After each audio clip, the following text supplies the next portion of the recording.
की क्लासेस में आपका बहुत बहुत स्वागत है। आज हम इंग्लिश की एक बहुत ही काम की चीज सीखने वाले हैं, मॉडल वर्ब्स। अरे ये वो शब्द हैं जो आपकी बातों में जान डाल देते हैं, आपकी बात को ज्यादा क्लियर और असरदार बनाते हैं। तो फिर चलिए शुरू करते हैं।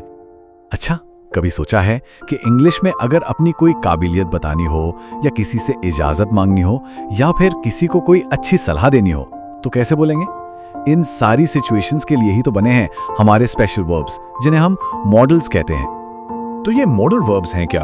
असल में ये मेन वर्ब के सबसे अच्छे दोस्त होते हैं, समझिए उसके पार्टनर। ये अकेले कुछ नहीं करते, बल्कि एक्शन वर्ब के साथ जुड़कर उसके मतलब को एक नया रंग दे देते हैं, जैसे कि सकना, चाहिए या शायद होगा। तो चलिए अपनी शुरुआत उन 3 मॉडल्स से करते हैं जो हमारी रोज की बातचीत में सबसे ज्यादा काम आते हैं, अपनी काबिलियत बताने और इजाजत मांगने के लिए। और ये हैं कैन, कुड और मे। यहां पर एक बहुत कॉमन कंफ्यूजन अक्सर लोगों को होता है। देखिए, कैन का इस्तेमाल दोस्तों या घर परिवार में, मतलब इनफॉर्मल सिचुएशन में इजाजत मांगने के लिए एकदम परफेक्ट है।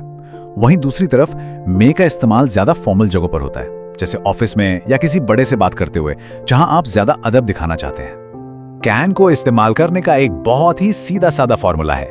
सबसे पहले सब्जेक्ट, फिर कैन, उसके बाद वर्ब की फर्स्ट फॉर्म और आखिर में ऑब्जेक्ट। बस इतना सिंपल है। मिसाल के तौर पर, she can drive a car very well. यहां कैन साफ साफ दिखा रहा है कि बात उसकी काबिलियत यानी एबिलिटी की हो रही है। और अब देखिए, वही कैन यहां अपना रोल बदल लेता है और इजाजत मांगने का काम करता है। Can I use your phone? ये दोस्तों के बीच बातचीत का एक बहुत ही नेचुरल तरीका है। अब बात करते हैं कुड की।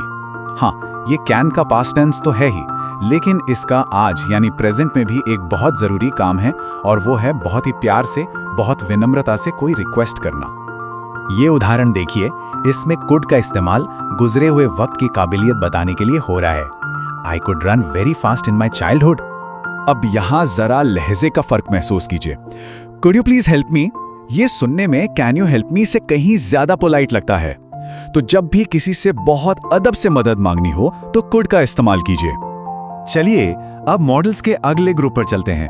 यहां हम देखेंगे कि किसी काम के होने की संभावना यानी पॉसिबिलिटी कैसे बताएं और किसी को सही सलाह कैसे दें।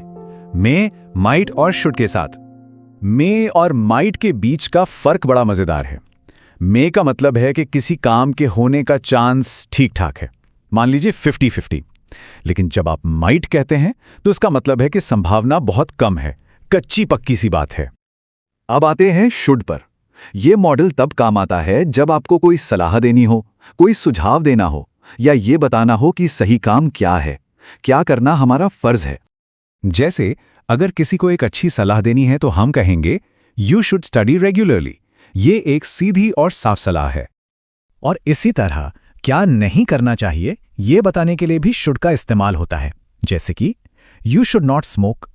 अच्छा जी, तो अब थोड़ा भविष्य की तरफ चलते हैं। चलिए उस मॉडल को देखते हैं जो फ्यूचर के प्लान्स और वादों के बारे में बात करने के लिए सबसे ज्यादा इस्तेमाल होता है, और वो है विल। विल के साथ भविष्य के बारे में बात करना बहुत ही आसान है। इसका स्ट्रक्चर भी एकदम सिंपल है। सब्जेक्ट के बाद विल, फिर वर्ब की बेस फॉर्म और आखिर में ऑब्जेक्ट।